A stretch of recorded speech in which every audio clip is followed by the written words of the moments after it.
Money lost, money found. If you ever want to know who you truly are, lose something you can't afford and see what you do to get it back. On a barren highway in the middle of March, billionaire Solomon Achibe Whitfield, a name that could move markets with the rumor, pulled into a faded gas station with a headache and a scowl. His mind wasn't on his wallet or the lonely drive or the icy wind slicing through the Illinois night. It was on a daughter who wouldn't call back, a funeral he hated to face, and the gnawing suspicion that everything he'd built, every ruthless choice and guarded secret, had cost him more than money could ever repay. He filled his tank, texted his assistant, and strode into the station without seeing the people around him at all. Not the young woman mopping the tiles. Not the college kid behind the counter, with tired eyes and a name tag that read Darnell. Not even the lonely man feeding dollar bills into the scratch ticket machine like prayer. All he wanted was a break from the pressure. Water, gas, and another 3 hours until he could grieve in secret and return to the machinery of his empire. He didn't know he'd dropped his wallet. Didn't hear it fall from his coat pocket onto the linoleum by the chip rack. Lost between stale Doritos and a soda fridge. Didn't care, or ever expect, that anyone could be honest when $4,300 in $100 bills was left unguarded. Not in this world. Not in his world. Darnell nearly closed the store with that wallet still on the floor. It was just before midnight, fluorescent lights buzzing like mosquitoes, when he swept the aisle with his old broom and nearly kicked it. Leather thick, worn, rich-smelling, way out of place in a place like this. Inside, a license, 3 credit cards, a business card from Whitfield Meridian Capital, and more cash than he could make in 3 months of sticky counters and scuffed floors. He froze. Anyone would. His rent was past due, his mother's medication bill was taped to his fridge, and the car he drove had needed a new transmission since the last snow. Nobody in the world would have seen him if he slipped a few bills. Maybe the owner, maybe a customer on camera, but he was alone with temptation. He counted the hundreds, his palms sweating. $4,300. His mind raced just this once. Nobody knows. The bills would fix things for months. But he remembered another voice, his mother's, in a Lagos accent softened by America and struggle. If you find something that is not yours, you return it. Not because anyone is watching, but because God is counting. Character is the only wealth nobody can repossess. He stared down. Inside the wallet was a photograph, yellowed and creased, of a smiling woman in a powder blue church dress. On the back, in ink, Mama. Easter 1994. Something inside him went steady and quiet. He could have left the wallet with the owner for the morning. Could have hid it and claimed he'd found it empty. But Darnell closed the register, called the morning shift to cover for him, and drove 40 miles south, through deer-shadowed fields and empty 2-lane roads, with nothing but the wallet in his jacket and his mother's advice warming the cold seat beside him. He arrived at a Hampton Inn just after midnight, tired to the bone but determined. The desk clerk, a young woman half asleep herself, turned bureaucratic. Company policy. I can't give you guest info. Darnell simply said. I'll wait. I need to do this in person. He spent the night on a lobby couch, wallet in lap, eyes never closing. The security guard offered him a cup of bad coffee. Darnell sipped it and waited as the hours crawled by. At 7:15 the elevator opened. Out came Solomon Whitfield. Expensive coat, pressed jeans, and a look that could curdle cream. When he saw Darnell, he paused, then checked himself. The wallet was recognized instantly. Darnell held it out, no expectation, only tired relief. You dropped this at my station last night, sir. Solomon didn't thank him. The first words out of his mouth were, How much do you want? Darnell blinked, surprised. Nothing, sir. I just needed to return it. Solomon's disbelief was palpable. Nobody drives 40 miles in the middle of the night to return a wallet for free. I do, sir. It's what my mother taught me. He left the proffered reward untouched on the table and departed, back to his mother, his debts, his life. He drove through sunrise feeling strangely lighter, even if nothing in his life had changed. But in that lobby something had changed. For Solomon, who'd spent decades believing everyone had a price, something finally didn't add up. A crack split open in his certainty. A stranger drove through the night, refused cash, and cited a principle he'd spent his life dismissing. And what happens when one honest act confronts a fortress built of suspicion? That became the question that would haunt them both and write the next chapter of two families' lives. The Hampton Inn lobby at midnight smelled of industrial carpet cleaner and the ghost of 1,000 transient hopes. Darnell entered with the wallet burning a hole in his jacket pocket, his gas station vest wrinkled from the drive, his eyes carrying the heavy sand of someone who had been awake for 20 hours but could not afford to sleep. He approached the front desk with the careful respect of a man who had learned early that institutions rarely favored the poor. The clerk, young, tired, bound by protocol, looked up with practiced suspicion. "I need to return this to a guest," Darnell said, laying the wallet on the counter. "Solomon Whitfield. He left it at my station 40 miles back." The clerk glanced at the leather, then at the computer screen, then back at Darnell's worn shoes. "I'm sorry. Hotel policy. I can't confirm guest information or disturb rooms after hours." It was the first wall, the easy out. Darnell could have left the wallet there, let the machinery of hospitality handle the rest, and driven home to his mother's small apartment with a clear conscience but an empty stomach. He could have told himself he had done enough, but integrity, he knew, was not a relay race where you handed off the baton when the path grew steep. It was a solo marathon run in the dark. "I'll wait," Darnell said. The clerk blinked. "Sir, it's after midnight. The lobby closes to non-guests at 2. I'll wait outside then. Or here. Wherever. But I'm not leaving until I see him." Something in his voice, not aggression but a quiet, immovable certainty, made the clerk step back. She looked at the wallet, at the name, at the address that screamed wealth and consequence. She saw the $4,300 in Darnell's hands, and she saw the $9.25 an hour exhaustion in his posture, and she could not reconcile the two. "Suit yourself," she said, softer now. "But I can't help you." Darnell sat on the lobby sofa, the wallet resting on his knee like a sacred text. The night stretched long. The ice machine down the hall groaned and clattered. A couple stumbled in at 1:30 laughing, drunk on wine and possibility, not seeing him. The night clerk changed shifts at 2 o'clock, replaced by an older man with reading glasses who glanced once, twice, then left him be. Sleep pressed against Darnell's eyelids, heavy as debt. He thought of his mother's insulin, of the $340 due in 3 days, of the transmission in his Civic that was one more highway mile from surrender. He thought of the $4,300 sitting inches from his hand, more money than he had touched in his entire life, enough to buy 6 months of peace, enough to fix the car and sit for the exam and buy his mother a dress that wasn't faded from a decade of wash cycles. The wallet whispered to him in the dark. "No one would know. Take a few bills.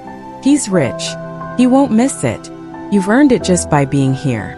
But Darnell had been raised on a different mathematics. His mother had taught him that the soul's ledger was the only one that mattered, and it balanced every night while you slept, alone with your memories. He kept his hands folded over the wallet, his back straight, his eyes on the elevator doors, waiting for the man who had forgotten that wealth could be lost, but character had to be guarded. At 7:15 a.m. the elevator chimed. Solomon Whitfield stepped out wearing charcoal cashmere and the kind of calm that comes from knowing every bill is paid, every door is opened, and every problem has a price tag. He was heading toward the breakfast area, thinking of Memphis, of his mother's grave, of the silence between him and his daughter, when the desk clerk nodded toward the sofa. Solomon turned. He saw a young man in a gas station vest, dark circles under his eyes, holding a black leather wallet on his knee like an offering. Recognition was instant. The wallet. The photograph. The life compressed into leather and cash. Solomon walked over slowly, his mind already calculating. This was where the negotiation began. Everyone had a price. Everyone wanted something. The only question was how much. "You have my wallet," Solomon said. It was not a question. Darnell stood, respectful but unbowed, and held it out. "Yes, sir. You left it at the station. I drove down to return it. Everything's there. I counted it twice to be sure." Solomon took the wallet, opened it, flipped through the cash. $4,300 crisp and untouched. He checked the cards. The license. Then he found the photograph, the woman in the blue church dress, Mama, Easter 1994, and his thumb trembled just slightly, a hairline crack in the granite of his composure. But the habit of 31 years was strong. Suspicion was his armor. He looked up at Darnell, at the thrift store shoes and the coffee-stained vest, and he spoke the language he knew best. How much do you want? The words hung in the air like smoke, bitter and expected. Darnell blinked, not in confusion, but in a kind of sad recognition. He had been prepared for gratitude, perhaps for indifference, but not for this immediate translation of virtue into transaction. Sir, I don't want anything, Darnell said, his voice steady despite the exhaustion. I didn't drive 40 miles for a reward. I drove because it was yours, not mine. Solomon held out 5 crisp $100 bills, fanned like a hand of cards. 500. For your trouble. Gas money. Time. Darnell looked at the money.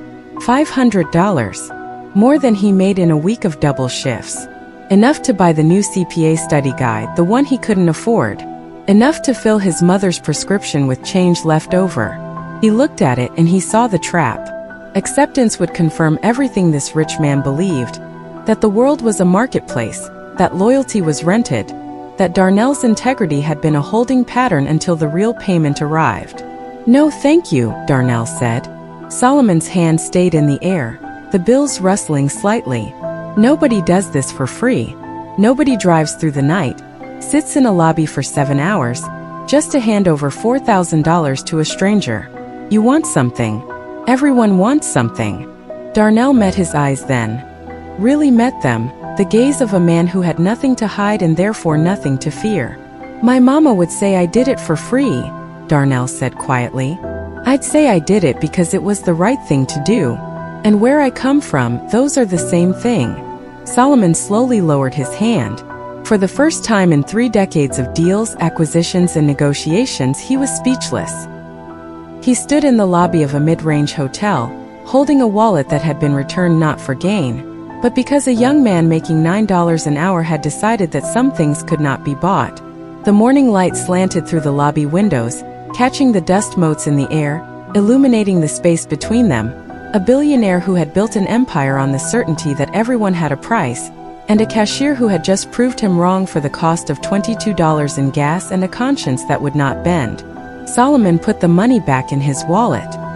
He looked at Darnell, really looked at him, and saw not a supplicant, not an employee, not a variable in an equation, but a mirror reflecting back a possibility he had long ago discarded.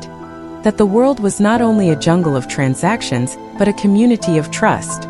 Your mother, Solomon said, his voice rough. She taught you well. She taught me what she could afford, Darnell replied, which was everything that mattered. Solomon nodded, a small jerky movement, as if the motion hurt. He turned to leave, then stopped. What's your name? Darnell. Darnell Okafor. Solomon committed it to memory, not knowing yet that this name would become the key to a cage he had built around himself 31 years ago. The night a friend named Terrence had taught him that trust was a weakness. He walked out into the morning, the wallet heavy in his pocket, the photograph of his mother pressing against his heart like an accusation and a promise.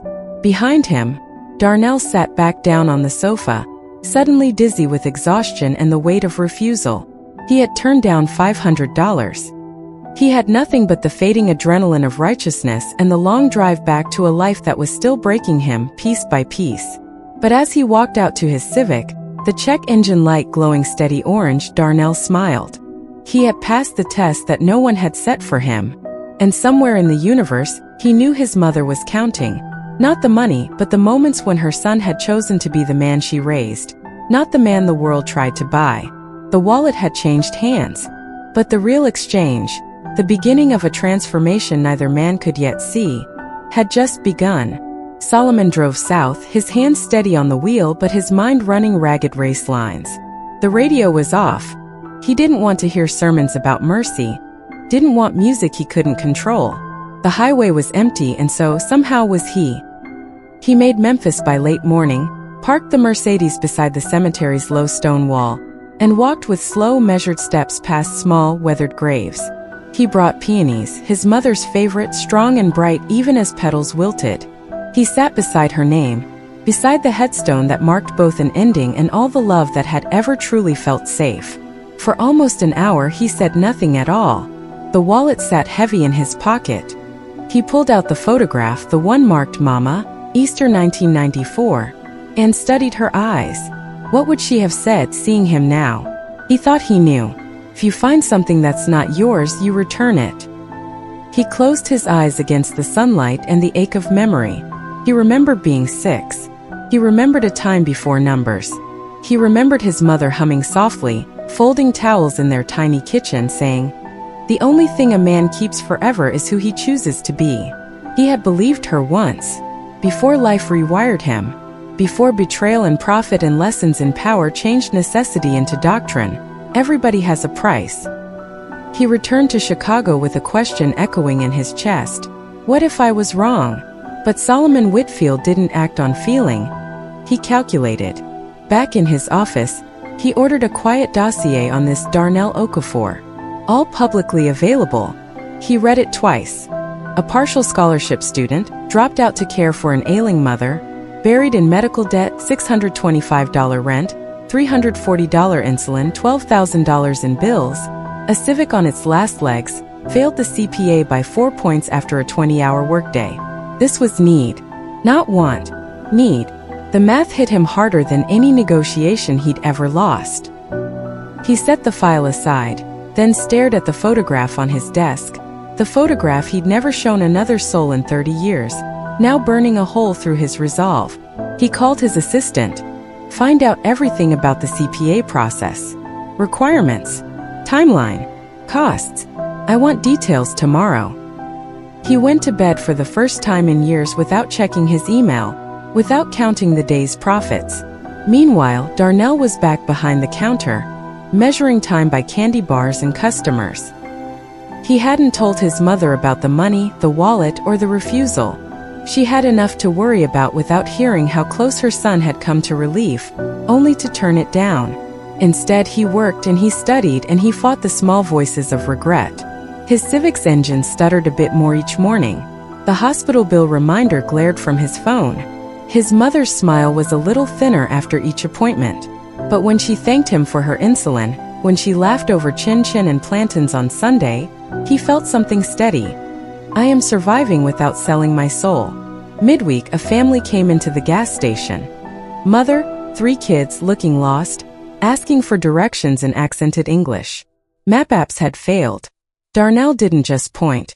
He wrote the steps, offered them a bottle of water on the house.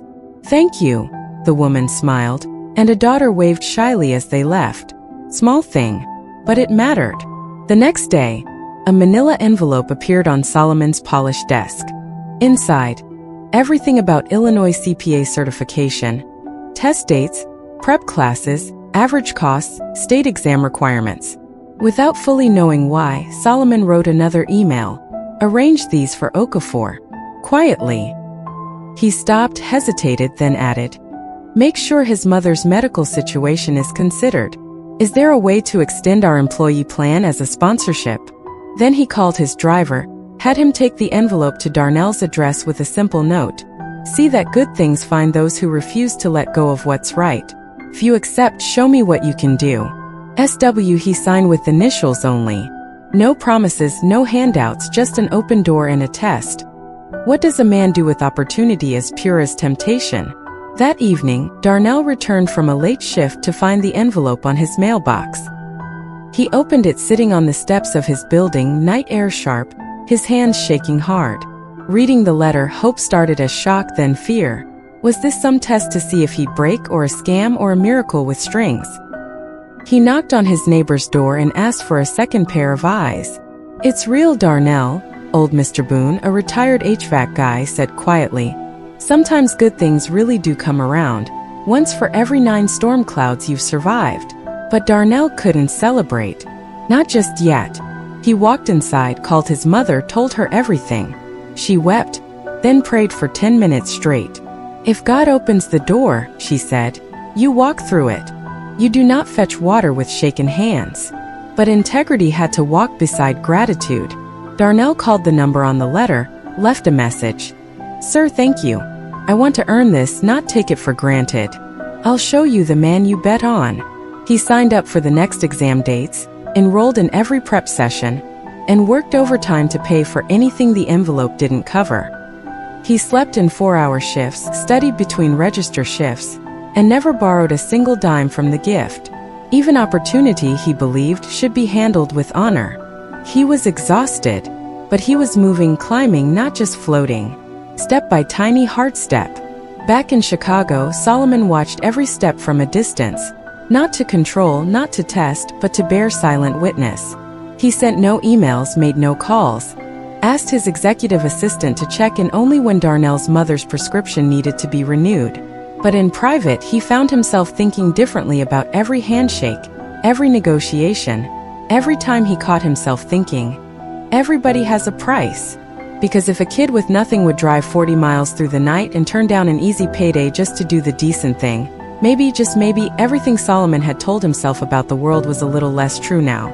He kept the wallet on his desk, the photo still inside. When he stared at it, he no longer saw just his mother or his own loss. He saw the possibility, slim as dawn, that trust, once lost, could be rebuilt. Spring bled into summer. For most, the world spun unchanged. Same lottery tickets, same dull coffee, same stares that never really saw the man behind the counter.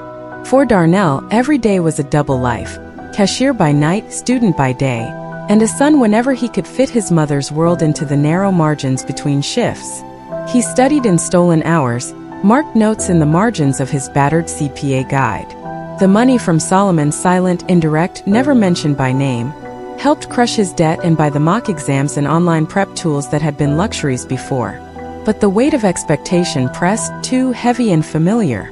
His mother saw it. She would touch his hand at dinner. "You are not carrying this alone.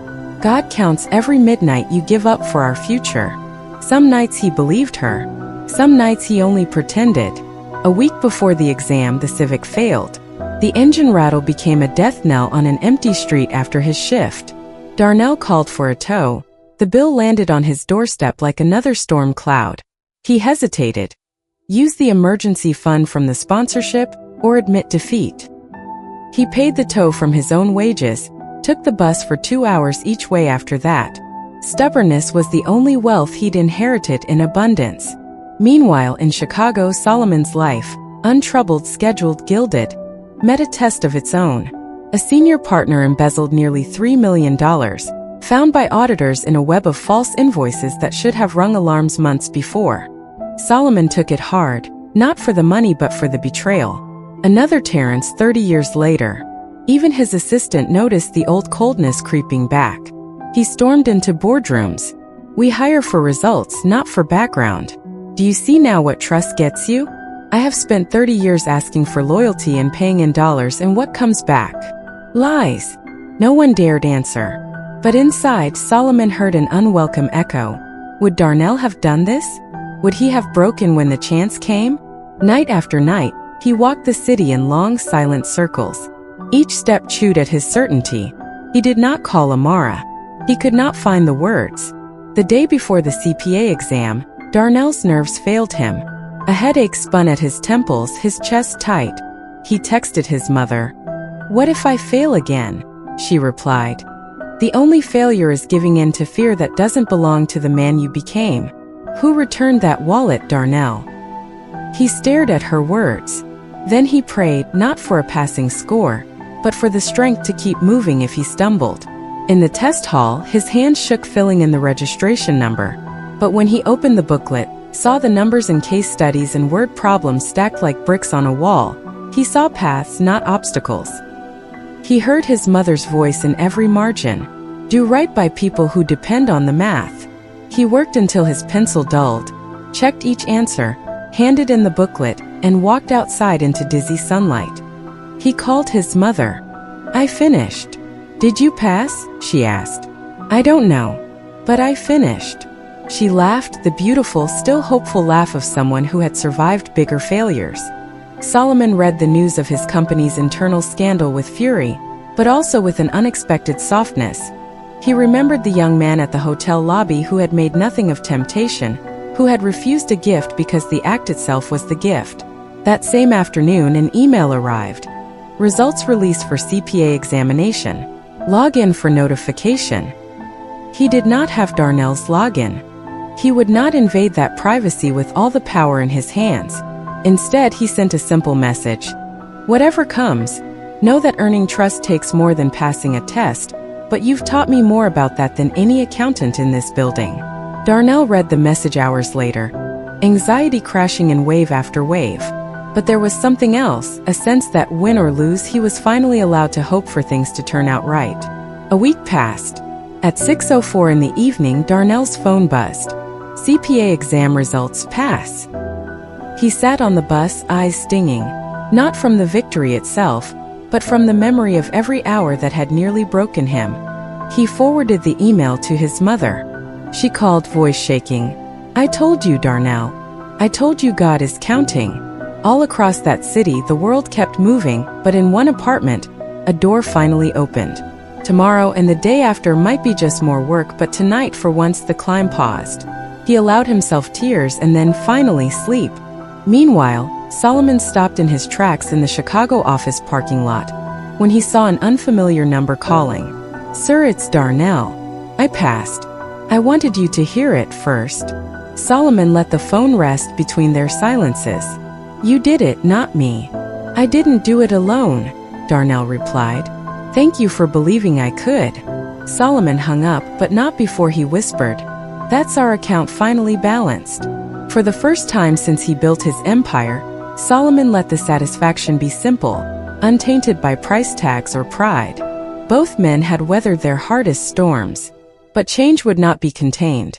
Darnell's new opportunity was just beginning, and Solomon's company, scandalized in public, offered an unexpected chance for their stories to intertwine before the eyes of the entire world. Would the old rules return, or had both men grown too much to fall again? 3 days after the exam results, life shifted as if by silent command. Darnell came off a night shift to find a white envelope tucked in his apartment mailbox.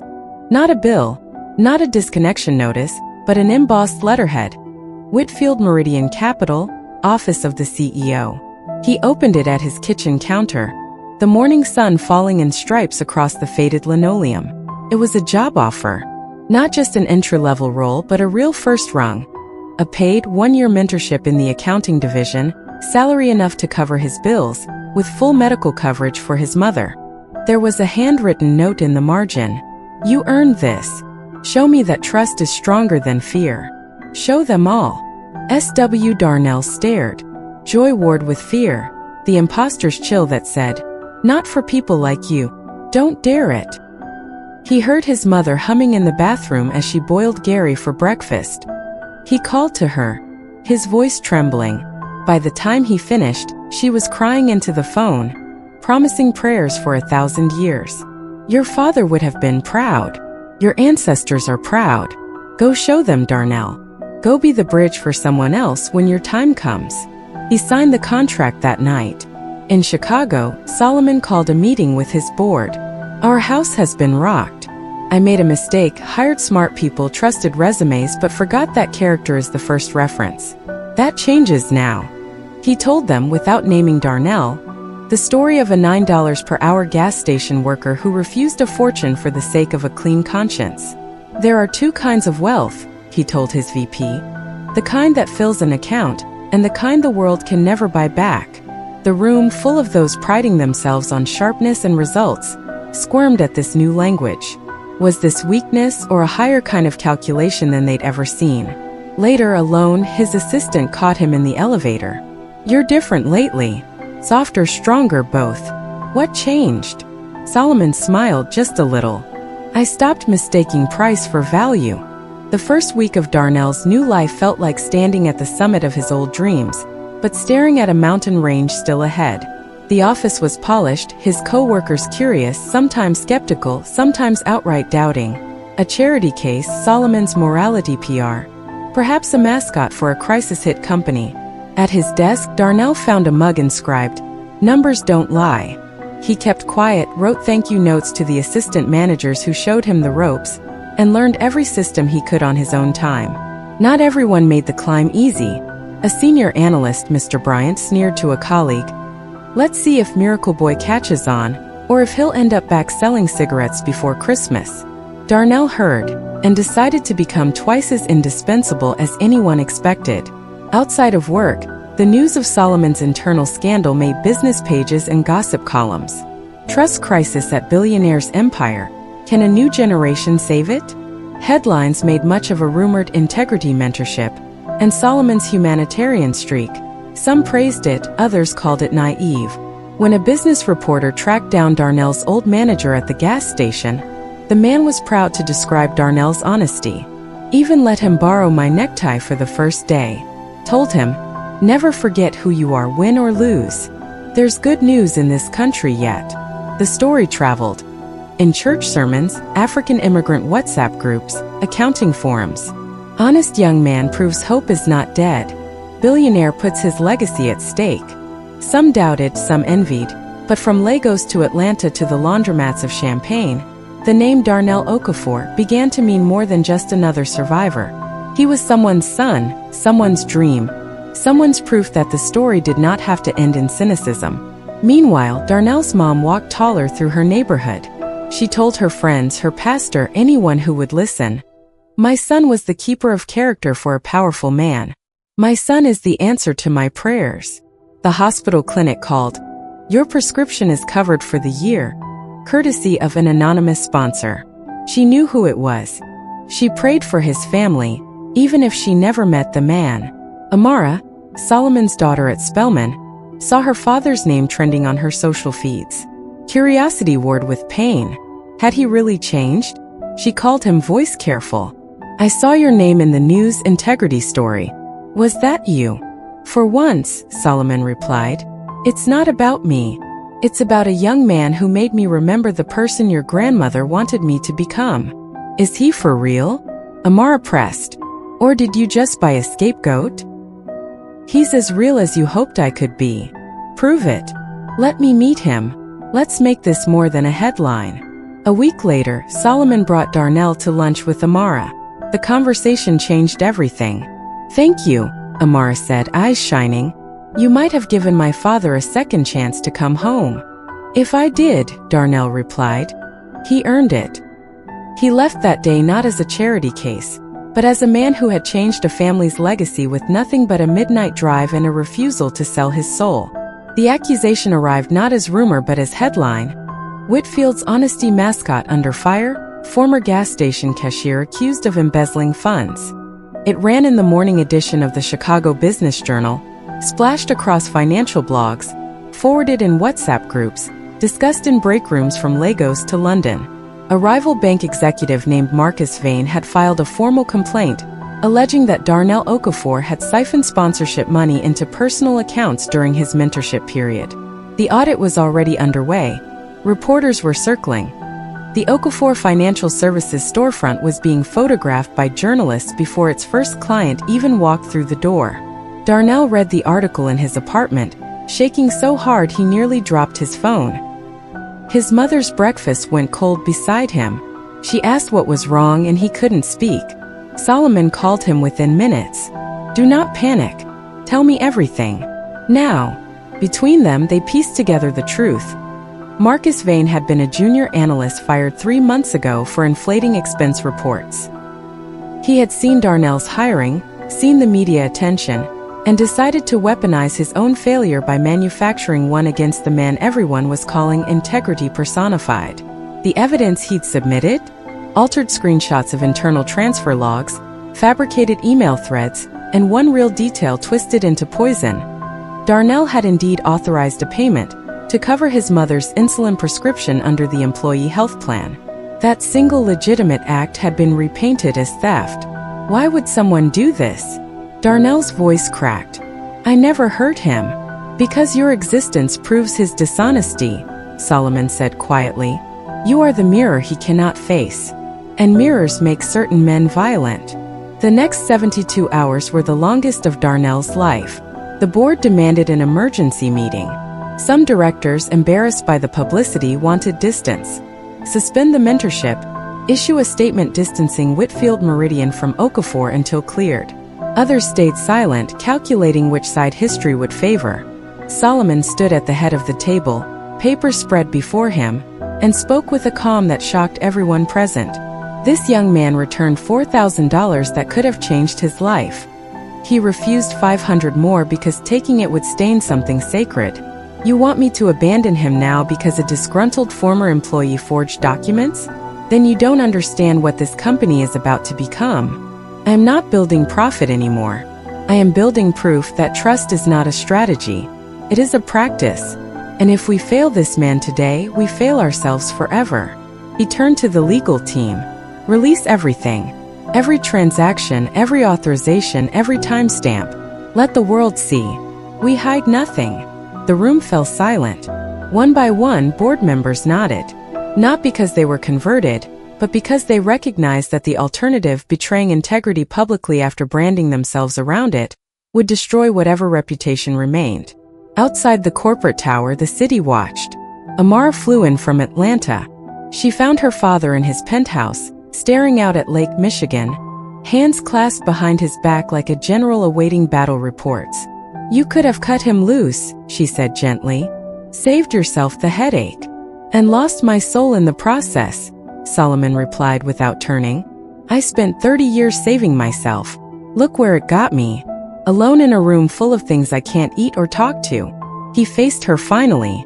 Your grandmother used to say, when you help the ground hold water, the crops grow taller than you expected. Darnell is my crop now. I won't let anyone uproot him.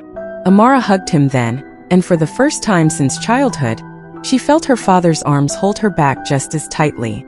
At the Okafor office, Darnell sat alone behind his desk, doors locked, blinds drawn. Reporters knocked occasionally. His mother called every hour, her voice steady but fragile.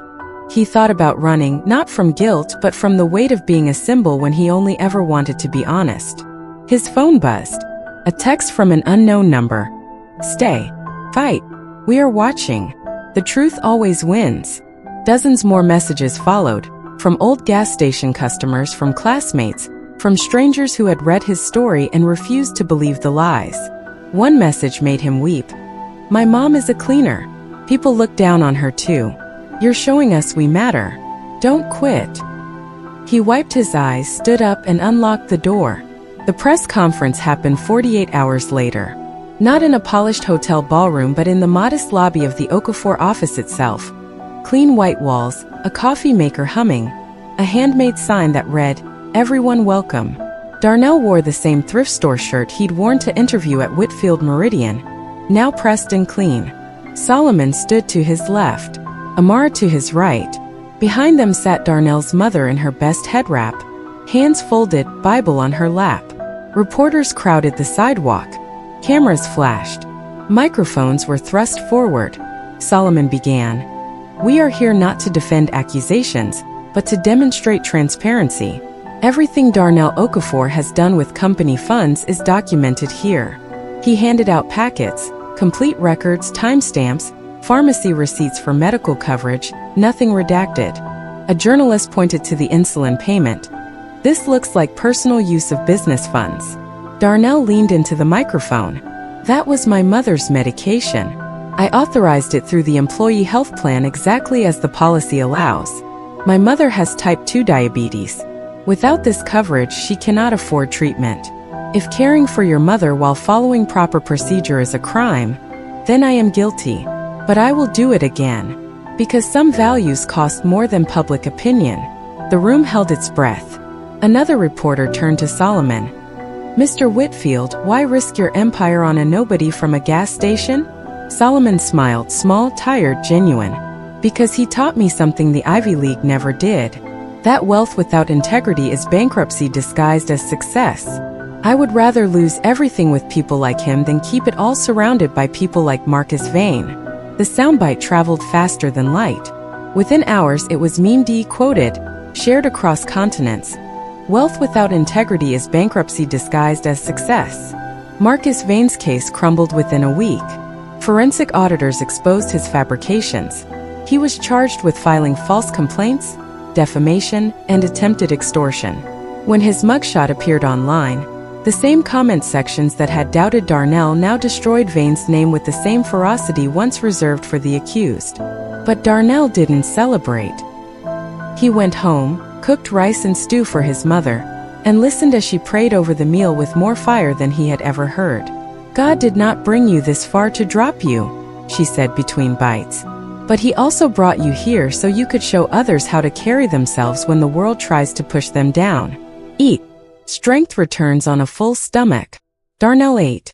And for the first time since the wallet changed hands, he slept without dreaming of ledgers or accusations, or the weight of other people's expectations. Late that night, Solomon stood on his balcony, phone in hand. He typed a message to Darnell. "Tomorrow the real work begins. The world will forget the scandal. They will remember how you handled it. Rest tonight. Build tomorrow." He sent it, then added one more line. "My mother would have liked you." As he set the phone down, the lake reflected a sky full of stars, and somewhere below, a gas station cashier turned accountant slept deeply, unaware that his story was already being retold around kitchen tables and bus stops and prayer circles, becoming slowly the kind of folktale mothers tell children to teach them what courage looks like when no one is watching. And the hardest tests were still ahead. For the first time in his life, Darnell woke up to praise instead of suspicion. News cameras stopped outside the Okafor Financial Services storefront, not to accuse but to celebrate. The story of the honest cashier turned accountant had become a folk legend. Blogs recounted every detail. The struggle, the wallet, the $4,300 that might have bought an easy out, the $500 refused, the years of struggle to earn just one fair shot. Clients, once wary then curious, now lined up to trust him with their money, their taxes, their family's future. Immigrant families from the church, the market, the hospital, old friends from the gas station. Even neighbors who'd once smirked at his hustle now came to shake his hand and say, "Show me how to do it right." Yet with success came responsibility. Within a month, Darnell's office was booked solid. He trained 3 assistants, wrote guides for low-income taxpayers, organized monthly finance clinics at the church. His mother came to visit, always carrying groundnut and chin-chin for the break room. She would slide into client meetings with a quiet dignity that made even the most upwardly mobile customers sit up straighter. Solomon watched it all, quietly proud. He visited once a week, mostly to talk, sometimes to mentor, always to remind Darnell, "Protect your values first. The money follows." But as word spread, others came knocking. Not just clients but big businesses and civic leaders. A city councilman wanted Darnell's help on a financial literacy push for public schools. A local bank offered partnership. A national accounting firm requested Darnell on their diversity board. Even a national TV show called, hoping to interview the new face of American honesty. For the first time, the immigrant son, the humble accountant, found himself not at risk of invisibility but of losing his roots in the glare of new expectation. For every grateful note, a dozen people demanded more. IT glitches, a leaky roof, a woman demanding a payment plan Darnell could not accept. Under the surface, pressure mounted. And in the background, Solomon, blessed with experience and a sharper sense of the tides, saw it before Darnell did. "You need boundaries, Darnell," he said one afternoon after watching the younger man solve back-to-back crises before lunch. "Service is a gift, but it can become a cage if you give it away without pause." Darnell bristled. "If I start saying no, what if I lose what made me matter to people in the first place?" "If you burn out," Solomon said, "you'll have nothing left to give. You're not here to save the city. You're here to do for others what your mother did for you, show the way, not walk it for everyone." That night, Darnell thought of the $4,300 and the night he could have kept it, solved his problems at the cost of his mother's pride. He realized, survival built his character, but wisdom would save his mission. Things soon came to a head. One Friday, a young woman arrived at the office. Nervous, desperate, clutching a file of receipts and forms. Her name was Ifeoma. She was a nursing student working night shifts, raising her niece after her sister moved out. She begged Darnell, "IRS says I owe $1,700. My FAFSA will be denied if I don't fix this. My employer said he'd help but gave me fake pay stubs. I have nothing left." Darnell listened carefully, patiently. He reviewed her records and saw at once that her employer had indeed exploited her. The tax forms could be fixed, but it meant reporting the employer, risking the cash under the table job even as her rent depended on it. He laid out the dilemma. You can choose the quick fix, or you can help me build a case. You might lose your job for a while, but you'll keep your future clean. Are you ready for a hard road? She wiped her eyes. I'll do the right thing, even if no one sees it but you, Mr. Okafor. He took her hand as his mother once took his. It's not just you and me who see. One day you'll be the reason someone else gets a second chance. He helped her through weeks of paperwork, even found her a part-time clerical job from a client. When Ifeoma's tax issue was resolved and her financial aid restored, she sent Darnell a loaf of banana bread and a note. Integrity is contagious. You passed it on. Solomon saw the change, the swelling reputation, the satisfaction, and the strain. One day he handed Darnell a set of keys, a second office fully funded, closer to the neighborhoods most in need. I've watched you walk the line between charity and justice, Solomon said. Now I want you to teach it. Train others. Build a future where a night shift worker can change a billionaire's life again, and again and again. But there was one more offer in his hand. A contract from a national firm, promising 5 times Darnell's current salary, a seat on the company's National Ethics Board, a chance to write his ticket anywhere in the world. Your decision, Solomon said. Go big or stay rooted. There's no wrong answer. But what you choose now tells the next part of your story. That night, Darnell sat with his mother, her hands folded, her gaze steady. You built something bigger than money, son. But where does your peace live? He looked at the keys, the contract, the notebooks from hundreds of clients whose lives were cleaner because he'd stayed true. He realized legacy wasn't a paycheck. It was the echo you leave in the lives you touch. He called Solomon the next morning. Thank you for opening the world, for making me believe I could be more. But my mother's story, my community's struggle, is not done. Let's build bigger here. Let's make sure the ladder never pulls up behind us. Solomon smiled, voice thick. That's the answer I was hoping for. Now let's get to work. But as the next school year began, Darnell was asked to speak at his old high school. Amara, now his friend, asked, "Would you share what courage costs and what it always returns?" And privately, a letter arrived from a man in Nigeria. Your story crossed oceans. It made my son return what he found. Thank you. You changed more than you know. As Darnell prepared his speech, in a gym full of young strivers, doubters, and future keepers of the bridge, he wondered, was this just his beginning? Or was the real legacy the movement that every honest life, big or small, might trigger across borders and generations? The high school gym was packed. Rows of teens slumped in bleachers, some scrolling their phones, a few whispering about the honest accountant, whose name trended on TikTok. Teachers lined the walls, hoping for a miracle that could cut through the boredom of assembly speeches. Darnell waited in the wings, heart pounding. On stage sat a folding chair, a mic, a pitcher of water, and nothing else. Amara squeezed his shoulder. Tell them the truth. Don't make yourself the hero. Let them see the cost. He stepped into the light. Most of you think I'm here because I did something great, Darnell began. But I'm standing here because I survived something hard, temptation. The world told me to take the shortcut just this once. I wanted to. Nobody would have known. He told them about working behind the gas station counter for $9.25 an hour, about his mama's medical bills, about staring at a wallet that could have fixed everything for a year. He described the security camera's blind spot, the silent night, the $4,300 whispering in his pocket. I had a choice, just me and God and my conscience. The easy path or the right one. I chose the right one, not because I was noble, but because my mother's face was waiting for me at home and I couldn't look into those eyes and lie. He described driving through darkness to return the wallet. Nobody watched. Nobody rewarded me. In fact, the man who'd lost it didn't trust me, tried to offer me money, thought I was lying. He thought everyone had a price. A buzz trickled through the crowd. Darnell pressed on.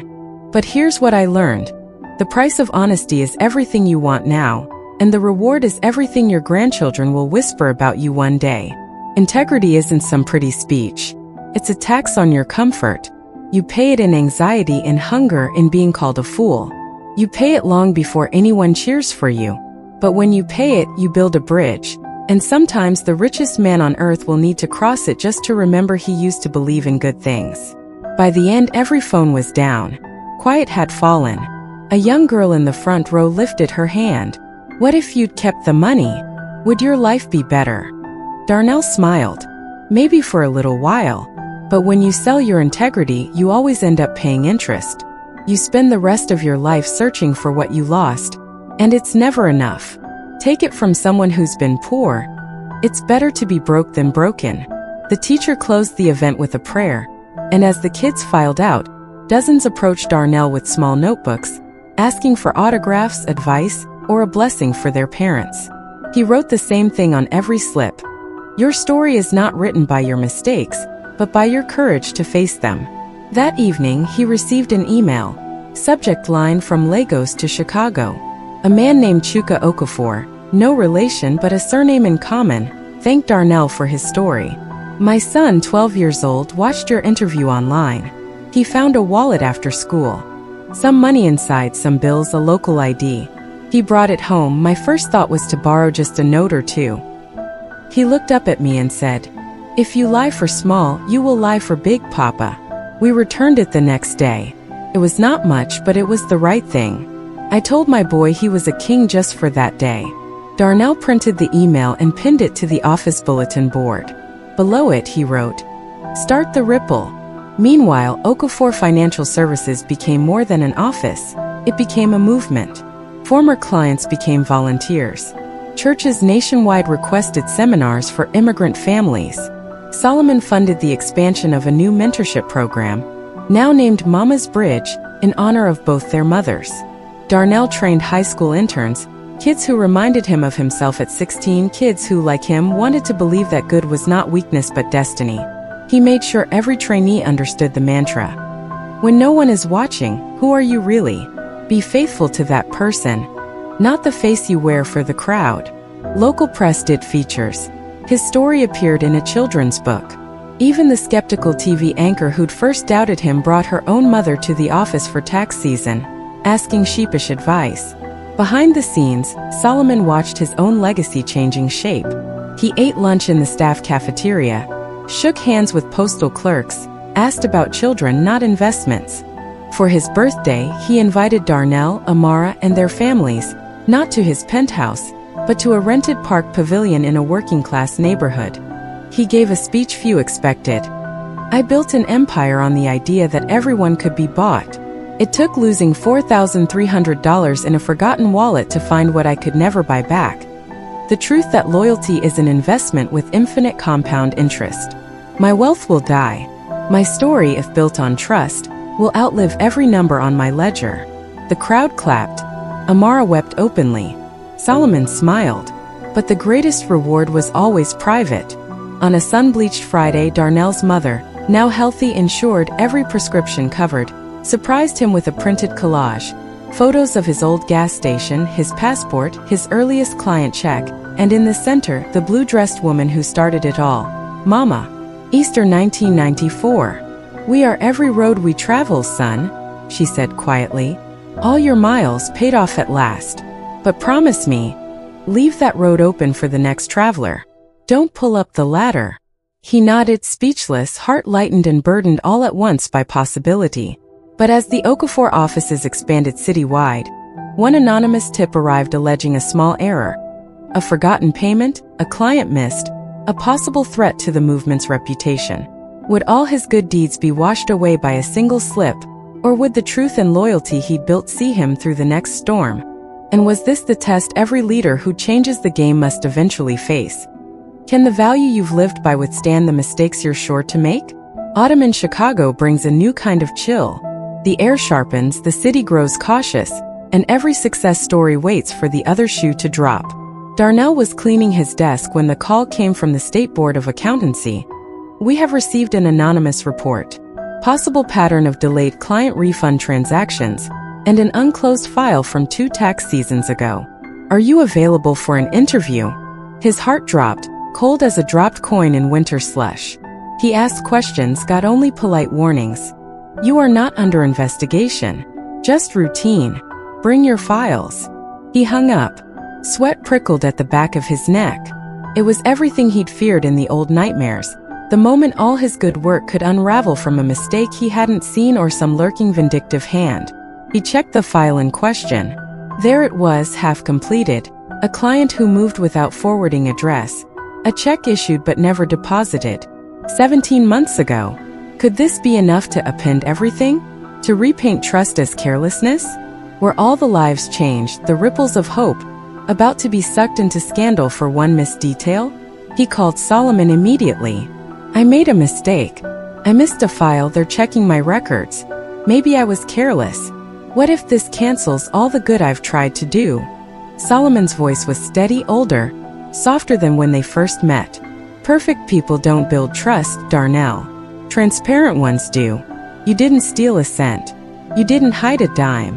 You fix it, you explain it, and you invite them to see it all. That's what real wealth is in this business and in the world. It's not about never slipping. It's about never hiding." Darnell burned the midnight hours pulling every document, scanning every page, emailing records he didn't have to share. He called the lost client, tracked her down through Facebook, reissued a check, paid the new postage himself. At the board interview, he laid it bare. "I failed to close out one file. No money went missing and I never hid the error. If my license has to depend on perfection, I don't deserve it. But if honesty matters, even in mistakes, I'll put my whole history on the table." The auditors, 3 hard-eyed professionals, read everything. One, a black woman who'd worked evenings through college, met his eyes and nodded just once. Days passed. The story barely made the news. The drama levels never spiked. But in Darnell's world, each hour felt like a clamp on his chest, each breath harder than the last. His mother noticed. "You return to fear when good things knock at your door, son. Don't. Remember that night with the wallet? You didn't doubt yourself. You just did right, no matter if you thought you'd lose everything." Meanwhile, word leaked around the city. Trouble at the honesty office? Is the gas station hero another fraud after all? Clients fretted, phone calls ticked up. The news anchor who'd once praised him called for a comment. Darnell responded for the first time, not with defensiveness but with an invitation. "My records are open. If I have made a mistake, you may see it. I have tried not to be perfect but to be honest always. And for every error, my door is open to correct it. Not because I am flawless, but because I believe every life I've touched deserves to see behind the curtain." A week later, the board concluded. No funds unaccounted. File completed in good faith upon notification. The error was procedural, not ethical. Mr. Okafor's self-reporting is exemplary. No action recommended. His staff, his mother, clients, and even competitors offered congratulations as the news broke. Gas station accountant proves character, even in error. But for Darnell, the relief was not celebratory, but clarifying. The legend of impossible honesty was punctured. The story became human again. A story of a young man still learning, apologizing, repairing as needed. Solomon called. "It should never have been about being the perfect example, Darnell. The power of your story is that you never pretended." Darnell finally breathed deep. That evening he called Ifioma, now a graduated nurse, and asked for help organizing a clinic for community workers on failure without shame. How honest mistakes make us wiser.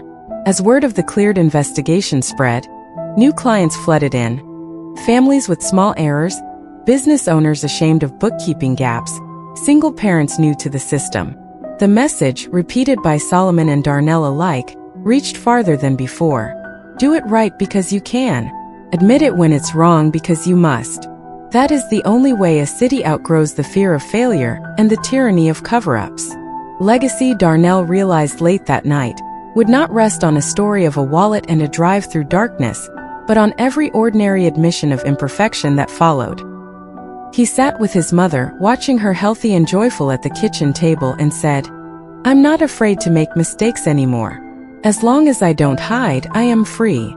She laughed, hands working a dough for chin-chin, and replied, My biggest mistake was not leaving Legos sooner, but I never hid from your father. We own our truths and in doing so become truly rich. As winter approached, the city council contacted Darnell and Solomon. Would you formalize a grant to make honest accounting accessible throughout all neighborhoods? Legacy was becoming an institution, and Darnell for the first time wondered, can I train others to do for the city what one wallet did for me? The final test was not about surviving hardship, but about recreating the bridge for generations to follow. Was he ready to let go of his own legend, so that others could cross the bridge he'd risked so much to build? By winter, the Okafor story was no longer a headline, it was policy. The city council, inspired by Darnell's scandal-tested honesty, partnered with Solomon to launch the Bridge Initiative. Free tax clinics, money management classes, and community grants. Every neighborhood library offered Saturday walk-ins. Let no one fear a closed door or hidden fee again, the mayor pronounced. Integrity is our public wealth. Darnell recruited and trained a team. Former clerks, single moms, retired teachers, immigrants who once feared paperwork. We're not teaching numbers, he told them in their first staff meeting. We are teaching freedom. The kind that begins when you know what's really owed, and no one can take what's rightfully yours. They went block by block. Bible studies, high schools, mosques, laundromats. Darnell brought his old CPA book, marked dog-eared, passed around for hands-on lessons. He wrote 3 rules on every whiteboard. Own your mistake. Share your truth. Leave a bridge behind you. Solomon addressed the first citywide clinic, choosing plain words over executive polish. In our business, we once believed only in profit or loss. Now we measure a legacy by whom we leave better than we found them. The effect was contagious. Clients told friends who told their churches who told their neighbors. Within months, refund fraud rates plummeted. City workers were promoted for transparency, not just results. And in every corner someone would say, if Okafor and Whitfield can work together, maybe so can we. The TV interview came at last, a national spotlight, the sort that makes or breaks reputations. A host asked Darnell, how did a $9 per hour cashier earn the trust of a billionaire? Darnell didn't flinch. I never set out to earn his trust. I just refused to sell my mother's lessons for a short payday. She taught me that if you do the hard right thing when the world isn't looking, the right people will notice eventually. And even if they don't, you know who you are. The camera cut to Solomon, who nodded. Every deal I ever made was in search of security. The night I lost my wallet, I realized no vault can protect you from your own doubt. Trust isn't a shield. It's a risk. Darnell's risk built my second life. Interns rotated through Okafor Financial. Amara, now Solomon's partner in philanthropy, coordinated scholarships for children of laid-off workers, sending each recipient a handwritten note. Courage will get you through every locked door. Ifioma returned as a guest teacher, leading clinics about nurse budgeting, showing single mothers how to read a pay stub, and reminding them, you are not invisible. Your work builds this city. On the anniversary of his first white-collar paycheck, Darnell invited everyone who had ever trusted him to a dinner. The menu was simple: jollof rice, groundnut soup, chin-chin. He stood, glass raised, and offered a toast to every quiet act of courage, to mothers and fathers, to small business owners, to night shift dreamers. Your worth is not in the money you keep, but in the person you refuse to lose, even when the world makes you an offer. Tears welled up in his mother's eyes, tears undimmed by success, made fresher by the memory of every struggle before it. Solomon shook Darnell's hand after the meal, pride and humility blended in his eyes. You have built something no audit can count.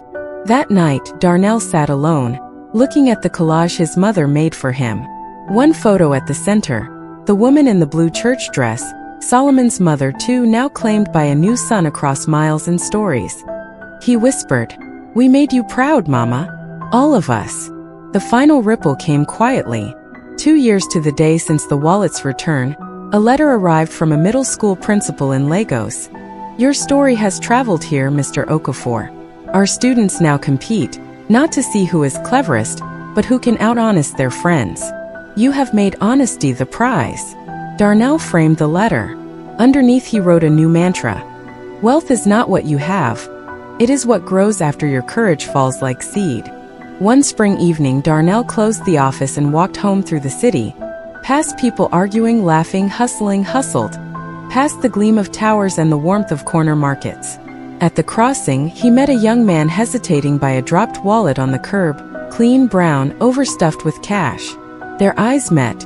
A silent question passed between them. Darnell nodded once.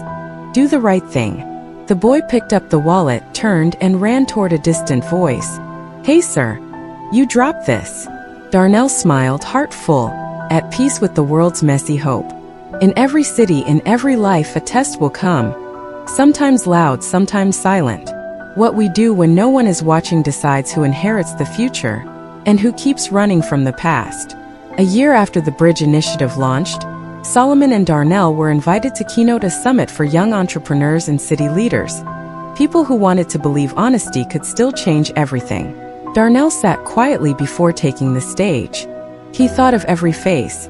His mother's, Amara's, Ifeoma's, the nurse at the gas station now sending letters from nursing school in Ohio. He watched young people file in. Some in suits, some in thrift store shoes, all hoping this wasn't another self-praise parade. He asked no one to silence their phones. He started not with victory but with a memory. "The hardest moment of my life was not failing my CPA exam, or losing my car, or staring at bills I couldn't pay. It was that long night I spent wondering if I was a fool for doing right when nobody would find out otherwise." He paused. "You are not weak for wanting the shortcut. You are strong for refusing it. Because the shortcut will take you somewhere cheap, and you can't spend that for pride." He told them of mistakes, of the single file he failed to close, the fear it brought, the public scrutiny. "Every story you know about me isn't really about never failing. It's about telling the truth when failure comes, so you can start again with clean hands. Wealth? It's waking up every morning unafraid of the mirror." The crowd, thoughtful, silent, stood in ovation. Afterward, Amara took the mic for a closing word. "Legacy is not about who remembers your name. It is about who walks in your footsteps when you are gone. My father's story changed when he was changed by someone else's courage. Your story can too. Let people teach you not just what to avoid, but what to imitate, even when they start in humbler shoes." That summer, the Bridge Initiative seeded branches in 5 more cities. Each one trained young accountants, social workers, and translators, so language or fear would never again keep a family from claiming what was rightfully theirs. Darnell traveled with a suit bag, a dog-eared guidebook, and his mother always 2 calls away, cheering every fresh step. He took moments for himself, bought a dozen more CPA books, donated them to city libraries, wrote a letter to every former teacher, sent a thank you to the gas station manager. "Without your patience, none of this begins." The manager replied, "Son, the world is better because you kept your receipt for every act of decency." Meanwhile, Solomon's health became fragile. One hospital round reminded him the clock ran faster than his profits. He asked Amara to help him write a will, not just of assets but of lessons. 1. Open doors for those who hold them shut for themselves. 2. Never ask what someone costs before you know what they value. 3. When in doubt, remember, the story that honors you best is the one told by those with nothing to gain. He called Darnell to his bedside and said quietly, "If my story ends tonight, don't mourn. Expand the table. Every act of trust you build is a monument greater than mine." Darnell squeezed the old man's hand. "You taught me what courage looks like when it finally stops running from its own wounds." Solomon smiled, closed his eyes, and blessed his legacy with peace. The following week, City Council voted unanimously to preserve the Bridge Initiative as a permanent public trust. Not a charity, but a new civic foundation, jointly led by the Okafor and Whitfield families.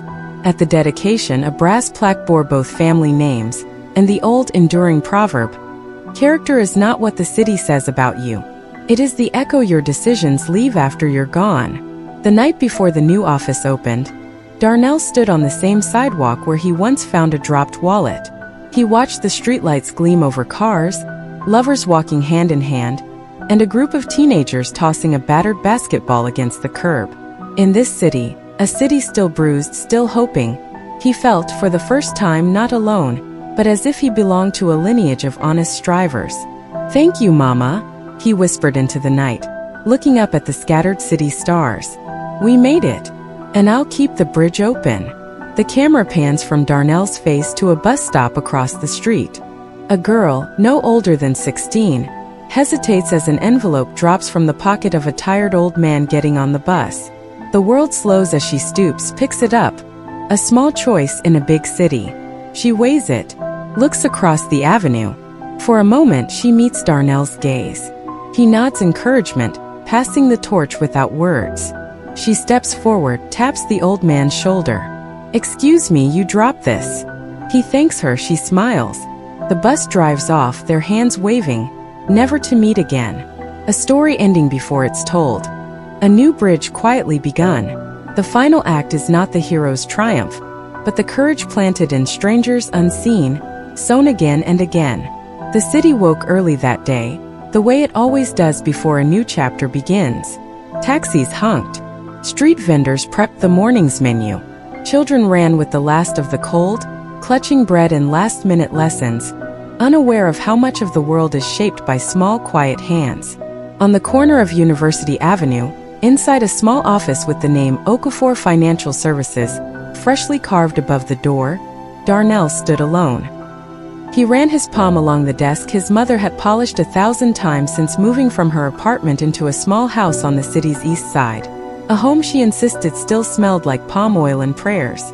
Outside, children from the community ran up the front stairs, holding new backpacks donated by the Bridge Initiative. Each one carried a note. "Your story is not finished. Be the first act of courage for someone waiting to be seen." Darnell watched them from behind the glass, heart swelling with a quiet that felt like a kind of peace. He thought back to that November night a few years ago. The wallet, the drive, the fluorescent hum of a gas station. He had been a man with nothing but a debt list and a mother's lessons. Now the debt was lower, the lessons were still there, and the city was beginning to read them. He thought of Solomon, who now rested in a small hospice room overlooking the lake, his hand occasionally holding a photograph of a woman in a blue dress. Mama. Easter 1994. Solomon was tired but at peace, content in the knowledge that the empire he had built would outlive its founder not because of wealth, but because of trust. Amara visited daily, sometimes reading the news of the Bridge Initiative, sometimes just sitting in silence, remembering the father she was finally getting to know. Darnell's mother was outside watering the tulips, still humming gospel songs. She had told him, "You can't be famous in this country without a trial, but you can be great, son, if you never stop carrying the bread of kindness." The office opened at 9. That morning, the first appointment was a young mother, like his own, with a baby in a sling and a shoebox of receipts. She introduced herself as Funmi, fled the war in Kaduna, saved up for 3 years, only to be swindled by a false accountant. Darnell welcomed her with tea and a chair. "You are not invisible.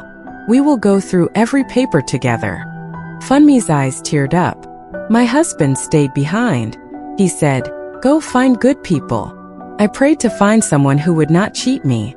People said you are the one who gave back a fortune." He smiled, a little embarrassed. "I gave back what was not mine. Now I am only trying to do my part." For an hour they worked. The numbers added up. The money was safe. Funmi left with a folder of advice, a real refund check, and the promise of weekly clinics. Outside the city bustled, but inside the moment felt holy. He called his mother. She answered, breathless from gardening. "2 more people came to our house looking for help, son. I sent them to you. You are becoming the bus stop, the bridge. God is using you like he used your father's hands, even when the world forgot to watch." He closed his eyes, not with exhaustion but gratitude. "Mama, I'm scared. I don't want to fail. I don't want to let the story turn sour." "You will fail," she said gently, "but you will never stay down. As long as you ask for help and stay honest, you are not failing. You are learning." He laughed, watery real. That afternoon, a reporter tracked him down for one last question. "Mr. Okafor, would you do it all again? The wallet, the drive, the choice." Darnell thought of the long highway, the crying mother, the photo of Solomon's mother, the car's engine dying, the poverty, the pride, the refusal. "Yes," he said quietly. Not because of what came after, but because that night my mother's face was all I needed. That night I was rich without money. I had what matters most. I had myself. The reporter nodded, snapping photos of the office, the family of clients, the future. At dusk, Darnell returned to the gas station. The neon sign was finally repaired, the new manager now greeting drivers. "Safe travels, ma'am." "Safe travels, sir." Darnell introduced himself, bought a bottle of water, paid with a fresh $100 bill, and said simply, "For anyone who comes in tonight fighting their own battle, please give it to them if they need a hand." The new manager stared. "Who are you?" "A man," Darnell said, smiling. "Just trying to do right while it still matters." He walked out into the soft evening. The city had the smell of rain, distant traffic, jollof rice cooking on someone's stove. He thought of the old proverb, "A bridge is not built by the person who crosses it. It is built by the one who chooses to stand in the gap." He stood at the curb, feeling small and great all at once. He called Solomon one more time. The old man's voice was thin, kind. "Darnell, did you make any money today?" Darnell laughed. "A little. Enough to feed my mother and a few strangers. Enough to make rent. Enough to keep the office open." Solomon coughed softly, then whispered, "That is the only wealth that will ever outlive us. We are all rich in the currency of trust, but only those brave enough to give it away will be paid back in full." A long silence. The line hummed between the two men, across their separate lives, now bound forever by a wallet, a drive, a prayer, and the kind of love that does not need a name. Darnell hung up, looked up at the city's great heart, and knew. His story was not a single act. It was a season. The wallet had changed his life, yes, but the life he built afterward changed the lives of every mother, every son, every friend, and every stranger who ever needed someone to say, "Return what is not yours." Always. And that night, somewhere, another wallet slipped from a stranger's pocket. Another hand, tired and tempted, reached down. A bus stop. A late night. A city full of quiet choices. The lesson was always the same but new each time. If you want to inherit tomorrow, you must return today. Because the world's richest legacy is not built with cash. It is built one trust at a time by those who dare to care.